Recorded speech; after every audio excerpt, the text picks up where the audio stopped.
Hello and welcome to the Angénieux Optimo Prime webinar. We are live today from beautiful sunny Cannes in the south of France, and it is my pleasure to welcome you all with us for the next hour or so that we will be together. We have a lot of surprises sprinkled throughout for you. And well, I have forgot to introduce myself. My name is Virginie Brizard and I will be your host today. So we will first start off our program with none other than our own president, Emmanuel Sprall of Angenieux. And I'd like to all remind you, especially if you're following us on the webinar, we've got a little chat box, so please go ahead and ask your questions. We'll be taking questions inside the room here, as I have many guests with me. But let's get started. Emmanuel, please come to the stage. Welcome.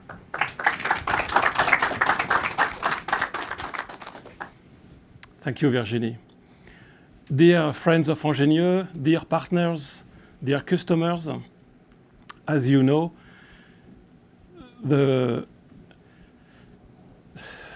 film industry and the cinema industry is back again, the family of the cinema industry is back again in Cannes today to celebrate the arts of motion pictures, and Angenieux is proud and happy to be part of it, as we did 2 years ago and as we did 7 years from now on. As you know also, Angenieux is fostering innovation and is proud to deliver value for the cinema industry and specifically for the director of photography.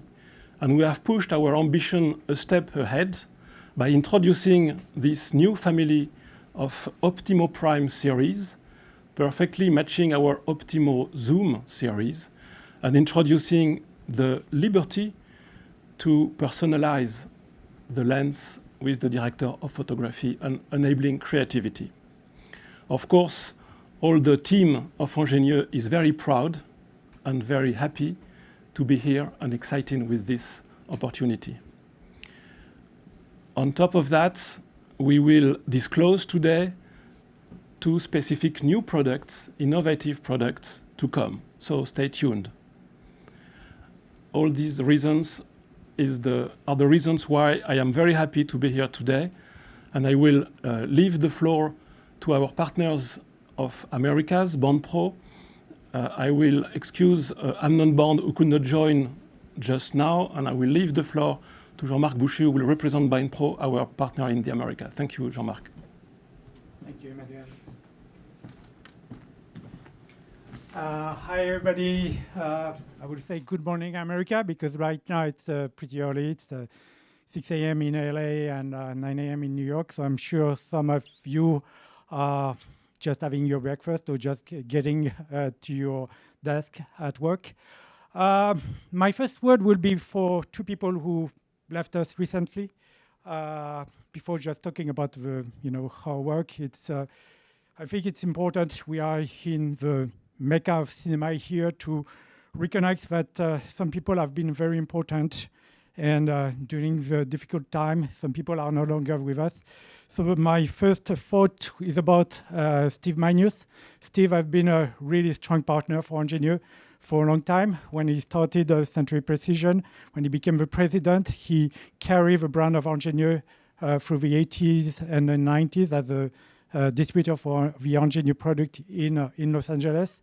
He was a very strong partner when the 24 to 30-90 became just a reality in 2001. He represented the Angenieux brand in Hollywood and was really the one who connected Angenieux to a lot of people in order to put that lens as a main product, what people call the Hollywood Zoom in California.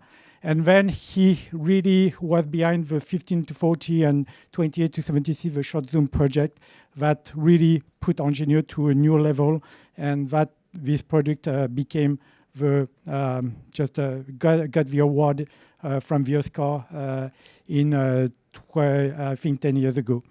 The second person I'm thinking about is Jeff Cree. Jeff Cree has been a very important person in Hollywood. He worked with Sony before joining BandPro, and when he joined BandPro, he became really the very strong partner, helping Amnon to go through different projects. And one of the projects that came into the BandPro area was the easy lenses created by Angenieux. And Amnon really trusts Jeff, and really Jeff worked with the partner in Japan, the partner in Europe, to create really the very strong environment around VEZ, and VEZ became such a reference in Hollywood. So just saying that the BandPro Angenieux partnership started a long time ago. One of the first projects was VEZ lenses. VEZ lenses are really a reference now in the market. We have two American cinematographers here who will talk a little bit later about some work, some projects they have done with VEZ lenses.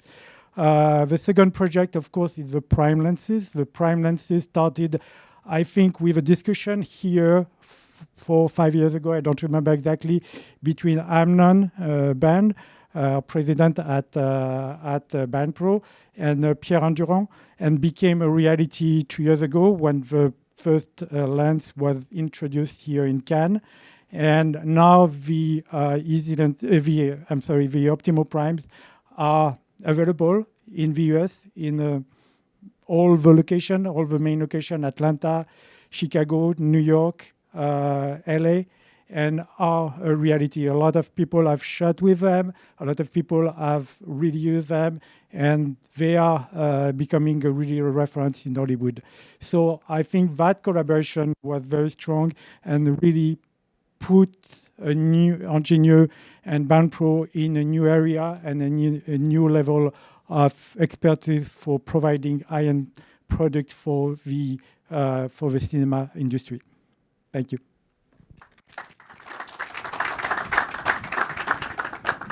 Thank you so much. So now we're going to take part and really ask our second guest to the stage. She is very well known. We've heard a lot about you recently. It is the one and only, of course, Rose Bush, Director of Photography. Rose, welcome. Thank you so much. Thank you for having me. I have to say, it's really fantastic to meet you. So it's lovely to have you with us and to discuss a little bit about Angenieux. And I heard that you had a nice and little interesting story about how you met with the brand and interacted with the brand for the first time. Could you tell us a little bit about it? Yeah, that was really, this is working properly, right? Yes, thank you. I had a wonderful experience shooting a series last year in Los Angeles that was featuring hip-hop artists like Cardi B and entertainers in music and film. And there was the Angenieux photo contest. And so my camera team and I put together some work on set, on this music video set. And we had like a couch stuffed with $100 bills and just had fun presenting our work on set. We had 3 of the EZs on that project, and so our camera team was like Charlie's Angels with the lenses on our set. So yeah, I was able to meet the team through that at first, and it was a wonderful experience. Yeah, and the love affair continues, therefore, and we're so happy that you're here with us in person today. And so tell me more about some of the experiences that you've had with Angenieux. Well, I was so honored to be able to use the EZ lenses on a project that I recently shot, and it was actually my last trip to France in 2019, when I was the director of photography of a film called Colette, that I was so honored, and our team was so honored to be awarded with the Oscar for Best Short Subject Documentary this year at the 93rd Academy Awards. And the Angenieux EZ 1 and 2 were the ideal tools for the film. So it was, an amazing experience to be able to take those into hallowed ground. The film follows the pilgrimage of Colette, who is now 93, and for the first time in her life ventures to the concentration camp where her brother, Jean-Pierre Catherine, who was also a member of the French resistance when he was young, was arrested and deported and eventually murdered at that concentration camp. And so our team knew that we were going to be collaborating on a very sensitive project that was in itself the creating of history and the continuation of resistance of the rise of authoritarianism.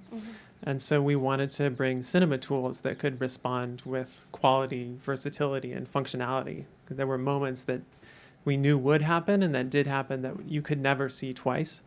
And so being able to respond with our cinematic language and be present through those moments was something we were very keenly focused on. And so those three qualities, the versatility, functionality, and the quality of the glass is what drew me initially to using those on the film. And it opened up a lot of possibilities for us. Oh, well, fantastic feedback. Thank you. And so I heard that it was very meaningful as well for you to use French and German technology in the making of this as well. Is that correct? Yeah, the film was made as a collaboration with filmmakers from all over Europe, as well as the States. And so in the making of the film, I wanted to design into the DNA of our camera department a team that was international. German movie operator, French AC, myself, I'm an American. And the DNA of the camera itself was German and French with Ari and Angenieux. And we also use Movi Free Fly Systems as an international team of the camera itself. And that energy spread throughout the rest of our team in making the film as we continued to bring in people from Belgium and Italy, and in the camera itself try to build what the reaction and the consequences in their positive ways are of World War II in the European Union and what's possible through international collaboration. So those friendships and relationships have been really meaningful for us. And what a wonderful story and a wonderful success that came out of it. Congratulations on the award as well. It's really fantastic to hear the behinds of all the thinking that you're sharing with us now. And you mentioned already a little bit, why have you chosen specifically Angenieux? You talked about it a little bit. Do you have any other specific reasons why Angenieux and nothing else would do? Let me know. Yeah, the attention to detail and really thinking about the usability of Angenieux lenses from the perspective of a cinematographer is so special in the way that they're designed, and the culture and support through the organization. As a director of photography, when you're making a film, you want to be thinking in the areas of philosophy and emotion and spirituality, and bringing the voice of an unseen area of human experience into cinema. And the technology is the tool to get there. But when I'm shooting the film, I don't want to be thinking exactly about the numbers of what focal length I'm at or exactly where the iris is. All of that is absolutely important, but I want to be able to think about the core emotions. And so the functionality built into the lenses that, especially in a nonfiction environment, allow me to use the foundation of that technology and then move into the artistic space exclusively is something that's been so valuable. So I can't wait to see what's next. We can't wait to share it with you. And any other experiences you'd like to share with us about Angenieux, or any other comments you'd like to share? Yeah, I'm just so excited about what y'all continue to develop and share. I've yet to have the experience of shooting a film with the Primes. And with the functionality and versatility of the EZs, I really can't wait to see what it's like producing images with the Primes. So that thinking of developing new technology and approaches beyond the curve of what a lot of folks are doing, and giving a cinematographer a lot more palette, a lot more paint in their palette to use is something that's really exciting to me. So there's so much to explore in the horizon of what we experience as humans on this earth, and having more tools to do that is something I can't wait to explore. Oh, fantastic. We can't wait to do that with you as well, through your eyes. Well, thank you so much for being with us today, for coming up on stage, sharing your experiences with us, but also with all of our followers. As I said before, we're also live on our Instagram account, so a little shout out to all of our Instagrammers as well. Thank you so much, and Stay tuned for more from Where's Bush, we're sure. Thank you.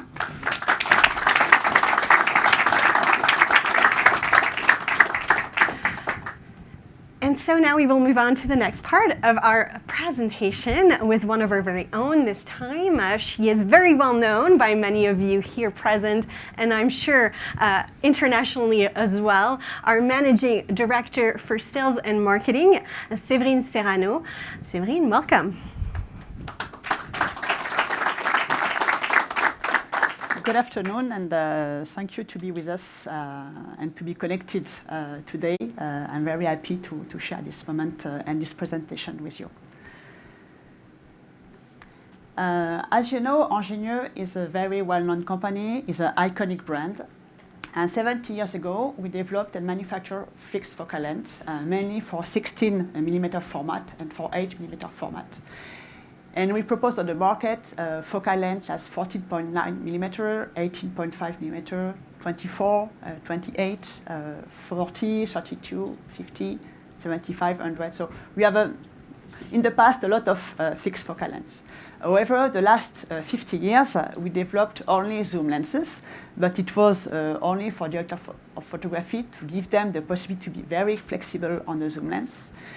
But now, since 2 years and a half, something like that, we have a game changer with a new sensor on the market, with a full-frame sensor on the market. And we decide to come back with a new range of product with a fixed focal length dedicated for a full-frame market. So now we are back on this market. So Angénieux goes prime, and we are very happy to share that with all the community. This range of products are full-frame formats for a full-frame global solution with Ultra 12 time and with our future new product that we'll see in a few moments.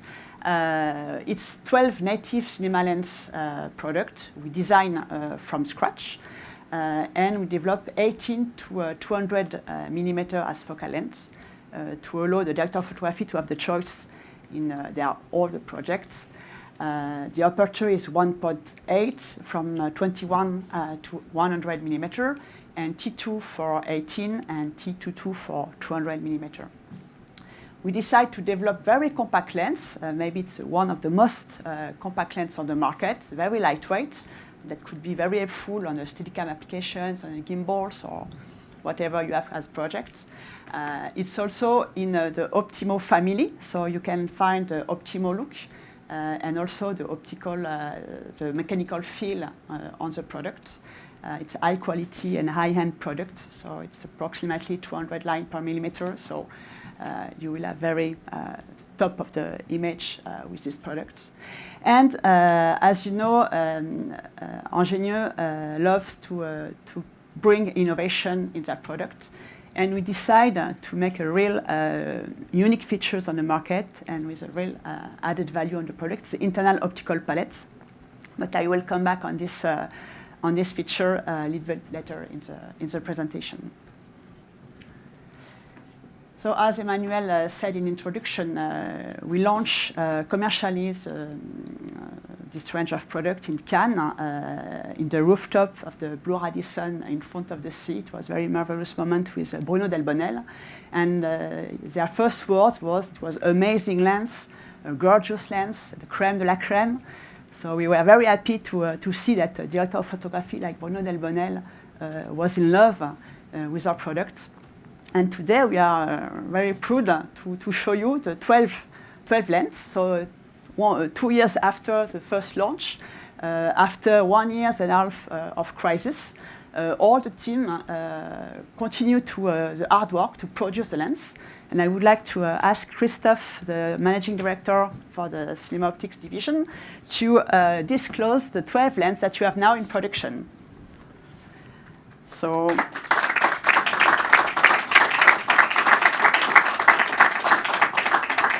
You know probably some of them, but we have the 18, the 21, the 24, it's new, the 28, the 32, 40, 50, the 60, it's a very new one also, 75, 100, 125, and the 200. The very last one has been produced last week or 2 weeks ago, so it's pretty new. As Jean-Marc at the introduction said, we have now the Optimo Prime in operation. We start our delivery last November, so approximately 9 months ago. And we are in operation all over the world. In USA, of course, as you present, Jean-Marc, but also in Mexico, in Asia, with our partner Jepsen, in China, in Taiwan, in South Korea, sorry, and also mainly in Europe, in France, of course, with a lot of companies who purchased that, and in Spain, in UK, and northern countries. So, and very soon in other kind of in other countries. Thank you very much. Thank you so much.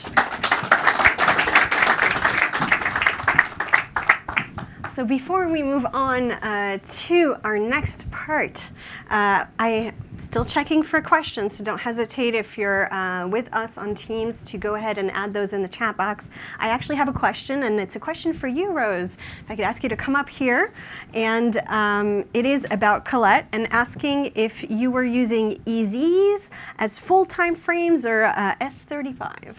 That's a good question. Yeah, part of what made them so amazing for our team is that we did use them in a couple different modes. Mm-hmm. The film was shot with 2 camera bodies, one of which was always built in Verite compact, ready to go anywhere mode, and the other lived full-time on a gimbal so that we could work in both of those modalities immediately.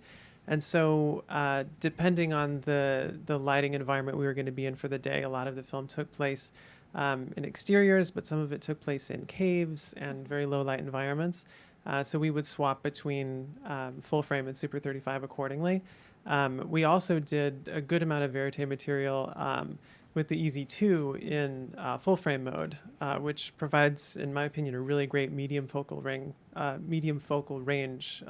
in a Verite environment.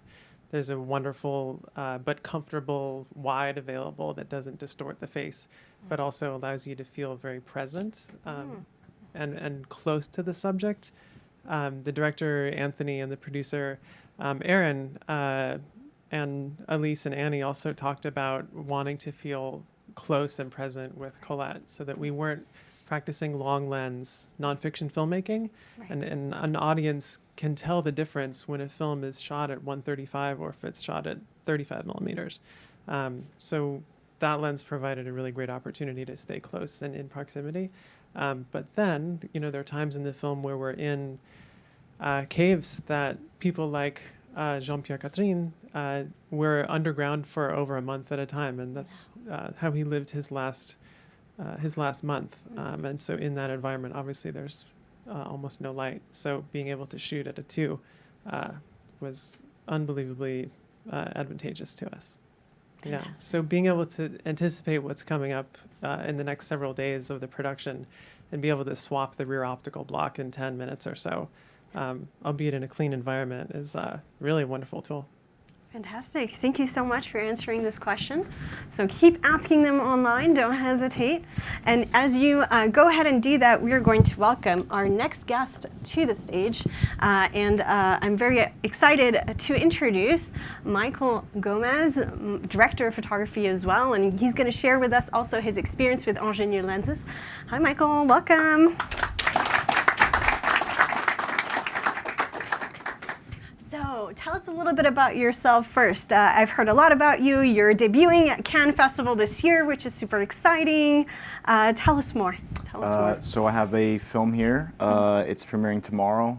It's called New Worlds, Cradle of Civilization. It's a concert film featuring Bill Murray and a few other world-class musicians. We shot it a couple years ago in Athens, Greece at the Acropolis, a legendary amphitheater, the oldest in humankind, I believe. All shot on Angenieux lenses. This was a shoot that happened very quickly. It was probably like 2 weeks from when I got the call to when I had to fly back. So it's multi-camera. The first thing I asked was, I want every camera to have Angenieux zooms. And the reason for that specifically is because you're going to see faces for most of the concert. So it's incredibly important that the faces look as good as possible, because I had limited control over lighting. Pretty much didn't really know how much control we would have, so we ended up using Optimo zooms, easy zooms, the 12 to 1. We had everything, and I was super far away. I had maybe 7 cameras total. I was the only one that was handheld. I was behind the stage on the side, and I was on the easy one, the 15 to 40, so I was able to get scope and epic wides. It was all shot Super 35 on Super 35 sensor, but we pretty much used all the Angenieux lenses we could find in Athens. There were a couple production houses that were asking who's taking all the Angenieux zooms, and that was me, and I'm very proud of that. So, and in post, I had a color session maybe like a month ago with Mr. Murray, and he, you know, he looked at it. He's like, "Wow, this looks really good." So, thank you, Angenieux. Yeah, I mean, it was just skin tones, really. Like, that's one of my favorite things about Angenieux is that skin tones always look fantastic, and I never really add filtration to those lenses. I just think that it looks amazing. So for the concert film specifically, it was important that if we're going to be watching a film for over an hour and it's faces and instruments, and I don't really have too much control over lighting, it needs to look as good as possible. And I didn't really have to do much. So thankfully the lenses kind of pretty much did the work, mostly. So I'm very happy about that. So that's premiering tomorrow night at the Debussy Theater in the evening, and Mr. Murray will be there himself. And there's like a special something happening afterwards, but that's for people who go there in person. So it should be cool. That's awesome. Congratulations with Yeah, that. It's very thank you. exciting. Thank you. Appreciate it. And so tell us a little bit more about any other experiences you might have had with Angenieux. I know you've had multiple ones. So I had another project recently, a couple months ago, where I used I think it's the 36 to 435. It's the big one. Covers full frame. It was for a documentary project. We were shooting 2 musicians, and in pre-production, me and the director, we wanted to shoot one take performance with them playing together, and our reference was a Bob Dylan and Van Morrison song where they play together and the camera's just zooming in and going to the instruments and back up to the face, no cutting. I was like, okay, I need a zoom that can give me all of that and then some, because you know I always try to get a little more than what's asked, and we were shooting on a full frame on a Sony. So for the performance, I put the zoom on. It was beautiful. This was out of LA, so I got it through Bianca at B-Cine. She was very accommodating, and I think she's the only one that carries it, at least at the time. And we shot the whole thing, and the director loved it, and it looks awesome. Like, I love that lens. It's really, really amazing. I mean, it's a big, you know, but it's beautiful. I hugged it a little bit, you know. It was really, it's a really beautiful, beautiful lens. I'm very happy with how that worked out. So that was a couple months ago, and then I had shot a short maybe about like 6 or 7 months ago. That was with the Easies, which I own. I own the Easy 1 and Easy 2, and I use it on multiple types of projects, documentaries, narrative, commercials. It really depends on what I need it for. This one in particular was full frame mode. We made that decision because we wanted shallower depth of field, character-wise. We wanted to isolate him more. We wanted to show more scope. I think for that we shot on Red Monstro, so big, beautiful sensor, and just took advantage of those big wides and then close-ups very shallow. It was something that me and the director really wanted. And I use Angenieux a lot for documentaries, especially the zoom. Well, definitely the zooms all the time, but what I'm excited about with the primes is I don't really have to worry about finding a prime set that is not Angenieux that matches. Now you have your prime. So you know, it's one less thing I need to worry about because obviously it all matches. And that's another thing about New Worlds that's here at Cannes, that was one less thing I needed to worry about was all of these zooms will match because they're all the same. And that is incredibly important. I was very nervous about not being able to have matching lenses for everything. And I sat in on the grade and everything matched really well. So, but just sort of going back to the documentary stuff, most of the time in docs, you don't really have much control. You just kind of, especially like verite stuff, you kind of show up, you do your thing. So I like to try to get as good of an image as I can out of camera. I don't really rely on post color because it's a bit of a luxury in the documentary world to have a color grade. Every time I shoot docs, it's pretty much with Angenieux zooms, both for the focal length sizes and just the fact that it just looks amazing out of camera. And sometimes I'll change it up, I'll add some filtration, but that's really just to give it more of a look. But otherwise, that's always, I mean, I love Angenieux. I use it all the time. And even before I was working in camera department, I always saw the A, and I'm like, oh man, this is amazing. I didn't even know what the lens did. I just knew that it was high quality, it was consistent in what it delivered. So up to now, the innovating is really, really amazing. Like the swapping the sensor block on the EZs and the lens mount. I mean, the amount of time that saves me is, I mean, it's incredible. Like there's no other lens manufacturer doing that. So thank you, Angenieux, for talking to us and like keeping that conversation going, because I feel like it's a win-win for all of us. So. And thank you for your feedback. And if I had to really ask you if you could choose one feature, maybe one thing, which is why you're choosing Angenieux and no other brand, what is the one thing, one reason you would pick and tell me today? I think it's quality of the glass. I mean, all these extra stuff that you guys have been adding is really fantastic, but I've been a fan of Angenieux from the beginning because of the quality of the glass. All this other stuff is bonus. So, I mean, you're just making me fall more in love with the lenses, really, you know. So I think it's just the quality of the glass. So whatever the technicians are doing back there, just keep doing your thing, because, yeah, I would say the quality of the glass, really. Fantastic. Yeah. And so if I ask you now, my last question, how did that make the biggest difference for you? So what's the biggest difference that Angenieux has brought for you? It's exceeding directors' expectations of what I can get in camera without having to do crazy setups. You know, every time I've shot with the zooms, the directors are always like, wow, like this looks, I'm like, yeah, you know. Yeah, I think it's really just exceeding expectations from my directors, you know, and I always try to do that. Even my own sometimes, I'm like, damn, like this looks really good. And obviously sensors getting better and bigger and sharper.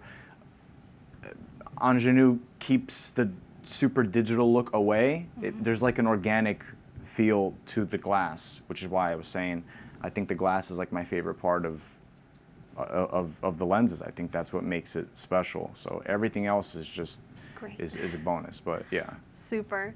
Yeah. And any last words from you, Michael? Thank you, Angenieux, for innovating and thinking of us and keeping the conversation going.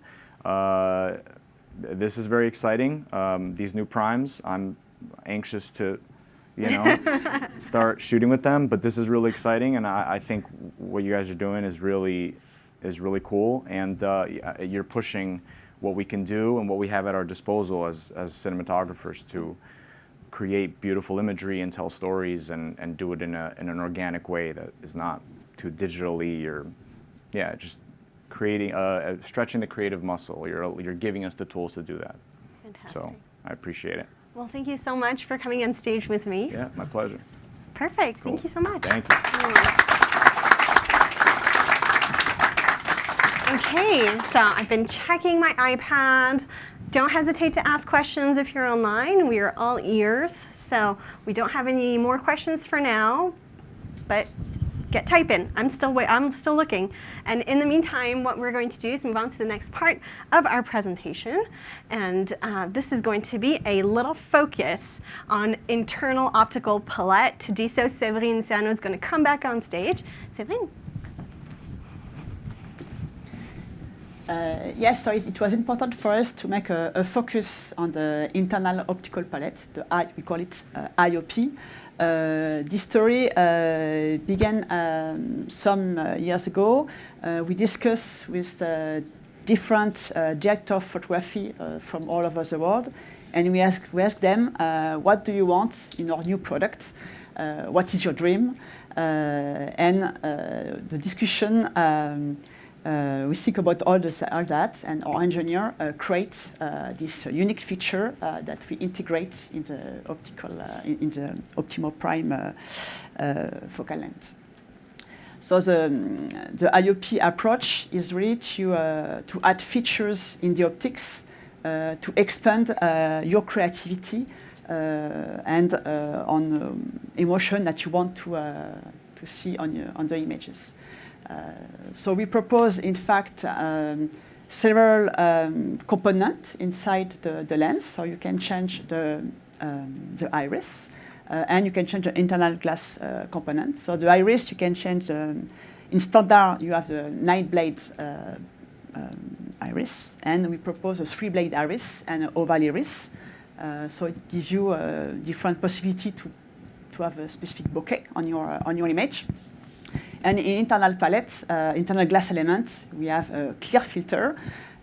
We will see some images just after, but the clear filter is like a neutral one, and you can add some scratch. You can break it. You can make some different spray or whatever to give some creativity on your image.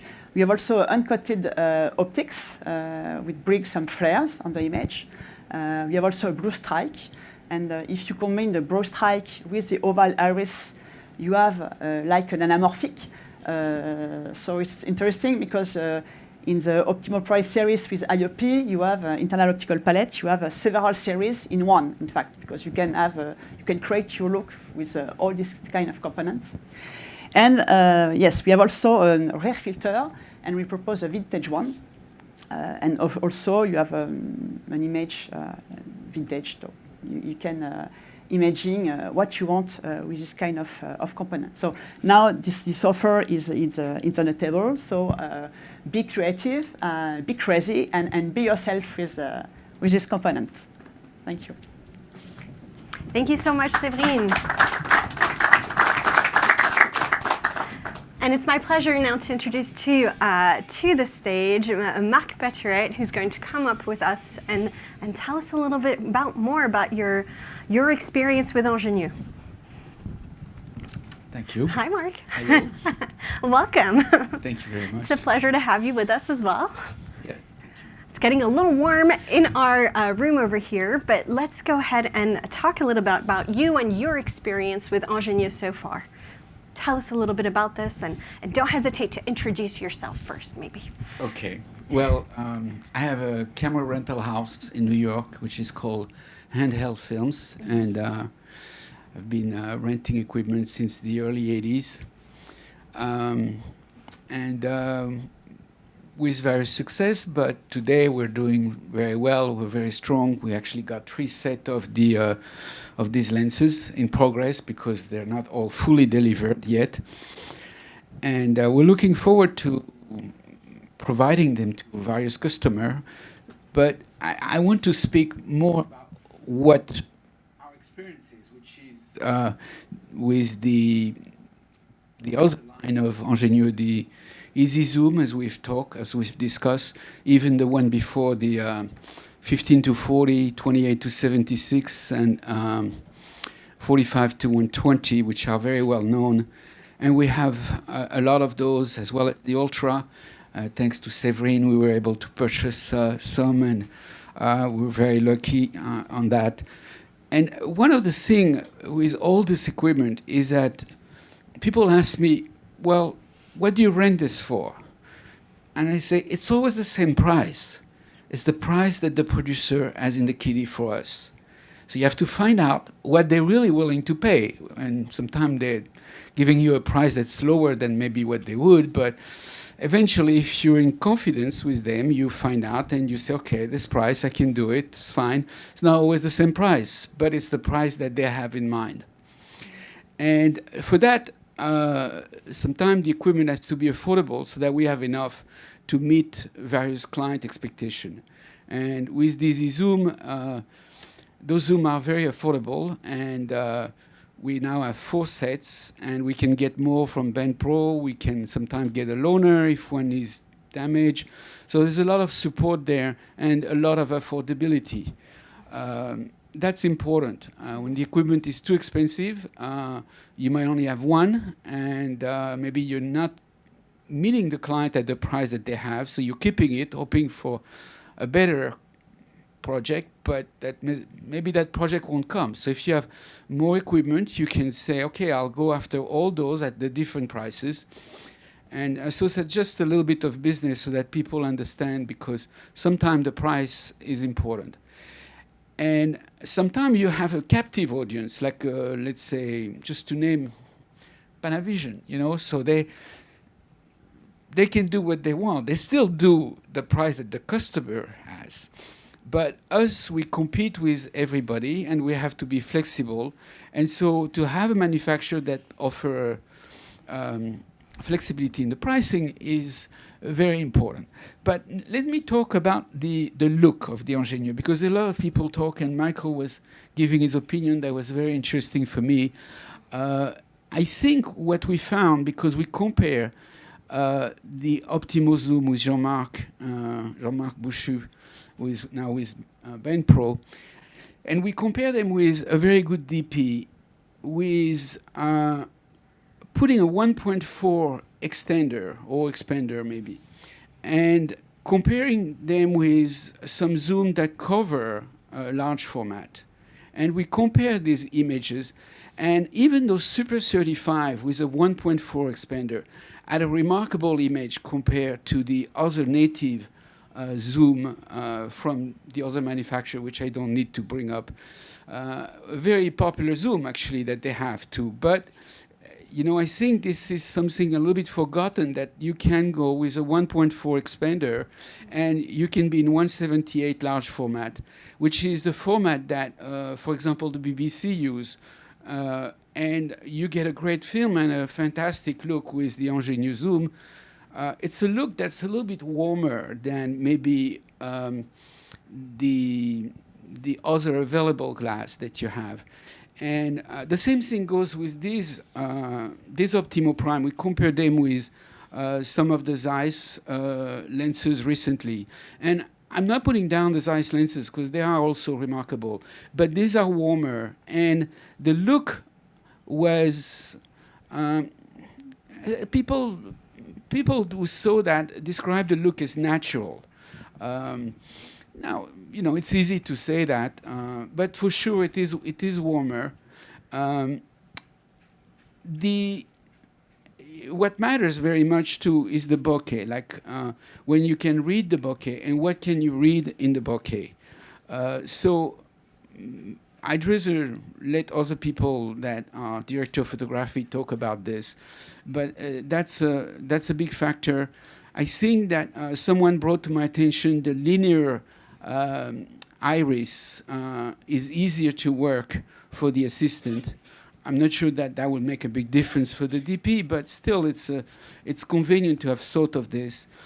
The rear filtration, like with the signature, I'm not sure if we're going to see a lot of that. I think that when people want a vintage look, they go to vintage glass first.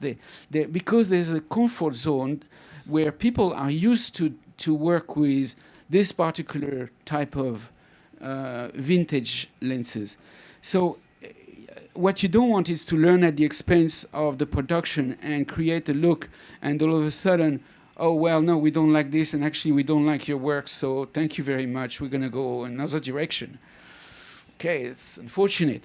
So the iris, I like the fact that the iris is customizable. I kind of prefer the true, well, it's not a true, it's actually on the B speed, the iris is a 6-blade iris, so it's a little bit rounder. It's a little bit like a heart. It's a little bit more romantic than the true 3-blade iris that Angenieux has. But maybe this will come. Maybe there will be a 6-blade iris with a triangle that's a little bit rounder. We don't know. So, yeah, you have more questions? Oh, I think you answered all of them, actually. I didn't have to ask. Okay. But are there any other comments on your end? You talked about why Angenieux a little bit as well. If there's one thing you had to pick, one feature for you, which one is it of why Angenieux and compared to any other brand?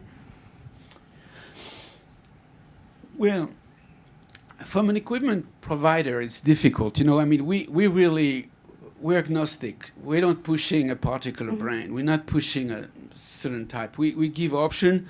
If we're very happy when someone tells us, this is what I want. So we don't have to mingle with this. Clearly, you know, a zoom that has a long range from wide to slightly telephoto is very useful, particularly in documentary.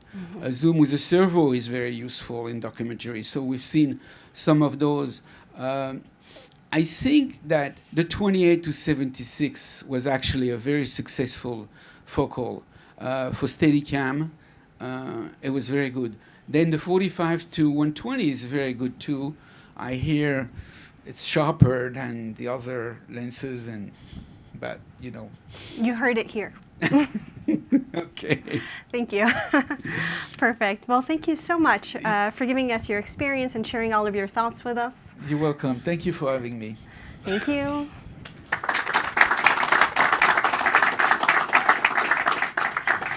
And now we're going to go ahead and play a little video.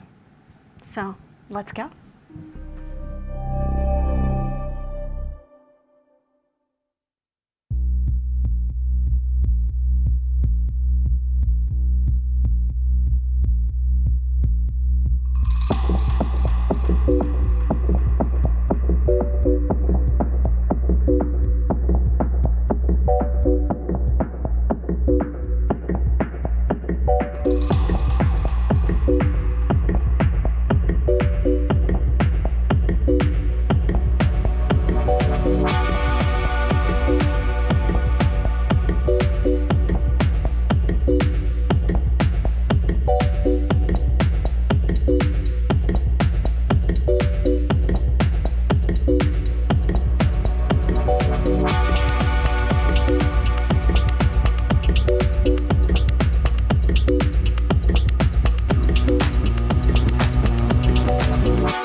And that was our IOP video, and actually we're going to take a little question now, and this is a question for Séverine. Séverine, if you can join me on stage, please. And it is about to know if you can change the IOP elements on set. So as you know, the optics is very clean, so it's better to change and to modify the internal optical palette in a rental house by a lens technician. Okay. Well, thank you so much for answering the question. Keep asking the questions. We'll be taking them as we go, and we're soon running out of time, so it's now or never. And in the meantime, we're going to go ahead and move on to the next part of our presentation. And we have a new guest that is with us, Polar Media, Joe Kane, who works for this production company as a creative director. And he's going to share with us his creative approach with IOP. Joe. Hi, how are you doing? I'm good. How are you? I can hear you, and I can see you now. Thank you for being with us today, digitally. Pleasure. And live. I wish I was there. We wish you were here too. We'll take the next best thing. So next best thing will be live together. Why don't you go ahead and tell us about your experience and take it away. Well, we produce both animation and film, so we had the chance to get involved with both with this project, which was really, really good fun. It always is good fun.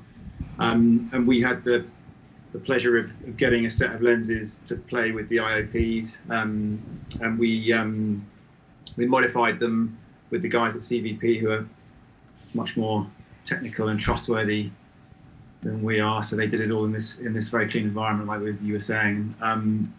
Yeah, we sort of tried to play with the balance of not imposing too much of what the IOP does and letting the lens do its thing, but actually at the same time bringing a bit of the opportunity that you have with playing with the IOP. And the whole theme of the film, the sort of brief we were given, where you guys was to play with this idea of colour and the palette, and the idea that the IOP offers you a palette of opportunity as a DP. I'm a director, so you know, for me, it gives us a chance to connect what we're doing with the lenses with what we're doing with the sort of idea of the film. And this one was to explore these different colours, to express the sort of different opportunities that the primes have with the IOPs, with the changed irises. And it was really good fun, really, really good fun. We were trying to construct scenes that were coloured rather than taking the lenses out into nature and trying to reflect this idea that the construction of the scene was somehow connected to what you were doing with the IOP, that there was an intervention there rather than us just going out and more sort of reportage filming things. So yeah, hopefully we achieved it. Yeah. And I think now you're going to do a little live commentary for us. I can explain. So this bit's obviously obviously CG. We couldn't get your lenses to fly, so we had to fake that, which was a much easier approach. The first scene you see is this color explosion. Again, it was a bit tricky to film that how we wanted it, so we did that in CG, and we used these little kind of CG punctuation elements like this to explain, to connect a color with an IOP. So in this case, we actually cracked the IOP, and you can see there the flaring kind of comes across. We sort of shone some lights into it, and it was all shot at high speed, so it's quite a balancing act of getting that to happen. We wanted just enough of the effect, but not to sort of dominate the shot too much. This next one was the famous blue streak, the famous anamorphic blue streak. The setups are all meant to be quite playful. They're not meant to be taken too seriously. We're not suggesting this is J.J. Abrams, but we just wanted to kind of wink towards that. It's really good fun. You can see that the effect with the 9-blade iris gives a really nice anamorphic effect. And we sort of took these moments where we shot things on the Phantom, which was Super 35, and then other moments where we shot on a Venice, which was full frame, so that we got the best out of the lenses.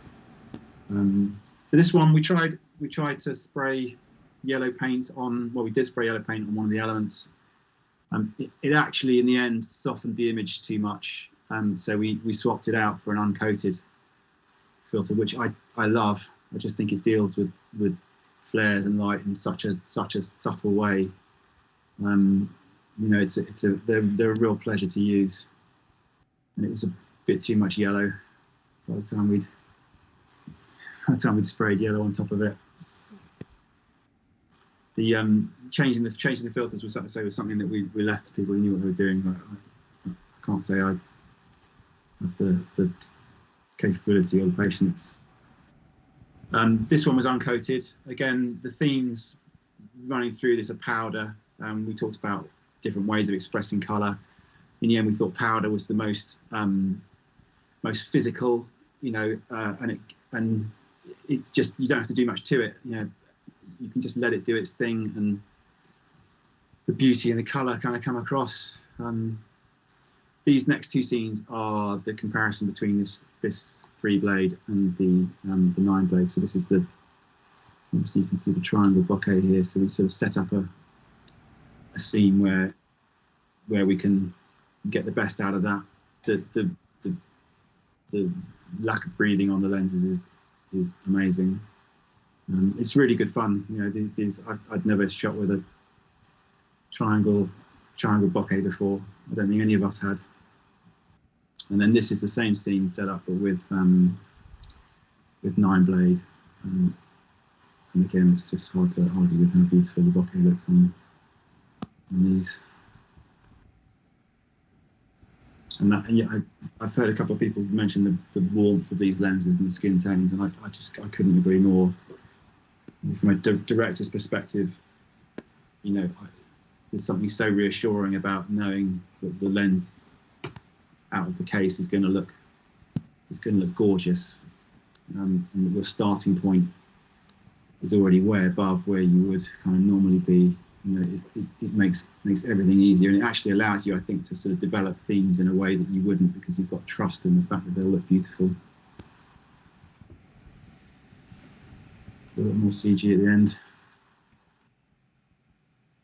That's what it looks like to be inside one of your lenses, allegedly.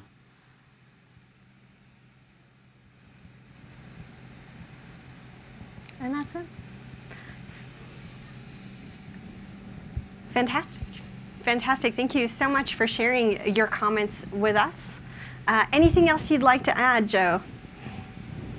Just that the when I first heard about the IOP, I wasn't quite sure what this concept. I wasn't quite sure about it. I wasn't quite sure how it would add things. But actually, it's one of those things that once you get involved with, once you get going with, you do actually, what Dominique said to us about this being an endless palette of opportunities. Actually, it's true.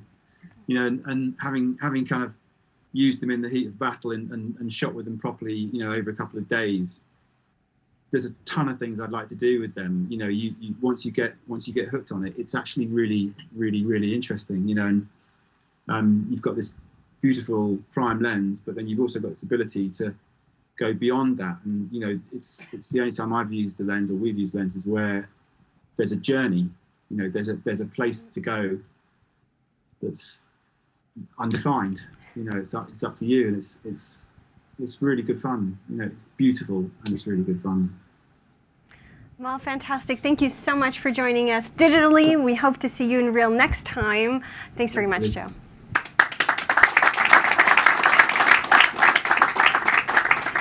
And I've received a couple more questions. I'd like Séverine, please, to come back to the stage. These are for you. I will bombard you with a couple of questions. The first question about IOP: will there be a virtual look library on the site which will illustrate the image using the various IOP combinations per lens? If so, when? Yes, we plan to get some images for the different look, and we plan to integrate it in a library, like a documentation, a digital documentation very soon, but maybe in the autumn. this year. Okay, fall. And little pricing question. Will the new product be the same range of price as the Easy? Can you tell us anything about that, or? No, for the moment it's a little bit too early, but I will let the floor to Christophe, who will explain more information on the new product. Okay, fantastic. And that's it for me. Okay. Thank you. All right, so next part of our presentation is going to be a video from Jean-Marie Drejou, Director of Photography AFC, who shares his experience with the Optimo Ultra. And we thank him so much for taking the time to make this video for us, as he just wrapped up filming on Notre-Dame Brûle in French, Notre-Dame on Fire, which is coming out in 2022. Let's hear what he has to say.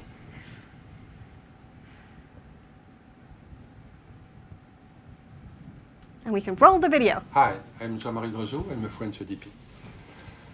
I just finished the shooting of Notre-Dame Brûle, the last movie of Jean-Jacques Hano. I shot this film with a large format sensor to finish it in IMAX format. This film is about the fire of Notre-Dame de Paris. There are many big fire scenes, and it's very difficult to shoot fire scenes.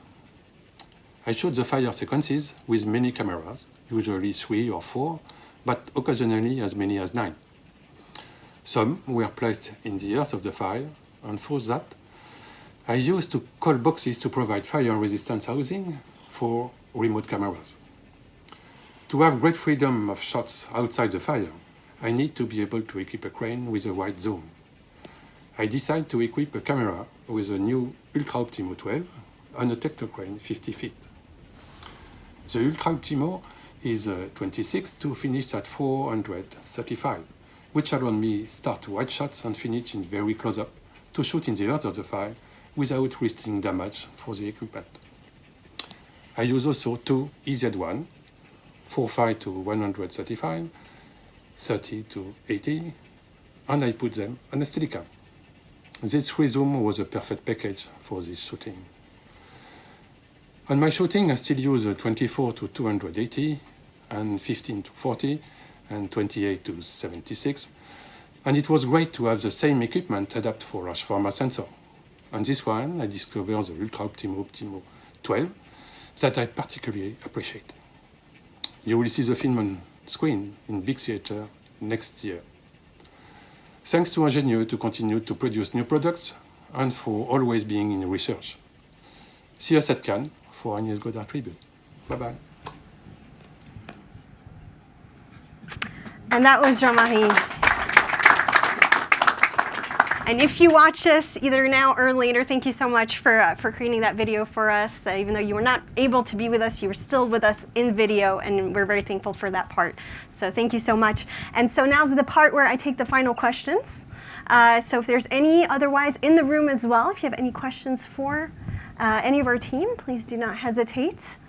Online, no more questions. We're finished. I just got the message. In the room? Are we all good? Okay, well, it sounds like we're all good. And maybe it looked like we were finished, but actually that's not quite it. We've got a little bit of a tiny little surprise for you, and it's a little bit top secret, a little bit preview. It's a sneak peek into what's coming next with Angenieux, and we're super excited to share that with you. And to do this, Christophe Remonté is going to come to stage and tell you all about it. So stay tuned. So after a few weeks of mystery, we are very happy and proud to unveil today our 2 new full-frame high-end Optimo lenses. So if you can switch on the slide, please. So those 2 full-frame lenses, they are both 2.9, sorry. So the first one, which is the standard one, is a 37-102 millimeter, and we have also a wide angle, which is a 21-56 millimeter. So those 2 lenses are lightweight Optimo, so that means high-end lenses, and they will they will come soon, and I will show you the schedule of the presentation of the lens. So we plan to show a mock-up in China, in Bay Area TV, in Beijing in August. And then we will make the commercial launch in Cinegear in September in the US, and just afterward we'll do it in Europe during IBC. So this is the plan actually. And then thanks to those two new lenses, we will have a full range of full frame lenses. And thanks to that, if you can put the next slide, please. So we will have a full high-end, full frame solution. And this solution is unique because all those lenses will have the Angenieux look, for sure. And the Ultra 12 time is unique because of the range. The 12 time is absolutely unique. Unique because of the IOP is absolutely unique, and we have made the presentation before. So this is the reason why we are very proud today to unveil those two new full-frame lenses.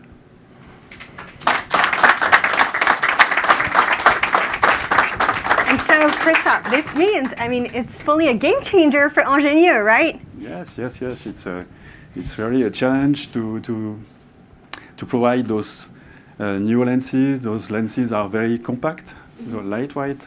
So it's again, in terms of, it's a technical challenge for the people in the factory to design a so compact lens with so high aperture. We received a question. Do we know in terms of timeline when we will see them, exactly when they will be available? So the idea is to show the first prototypes later this year, September, December, and we should be in a position to make the very first sales, very beginning of next year for the first one. So coming soon and a real game changer, something to be proud of. That's awesome. And unique to Angenieux as well. It really is something unique to us. Yeah, fantastic. Absolutely. Well, thank you so much for unveiling this with us.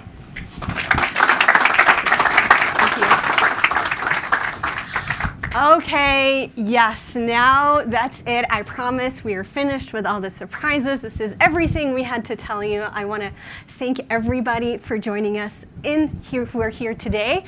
In the room with us are guests who have given and shared all of their experiences with us. All of you online, thanks for joining live.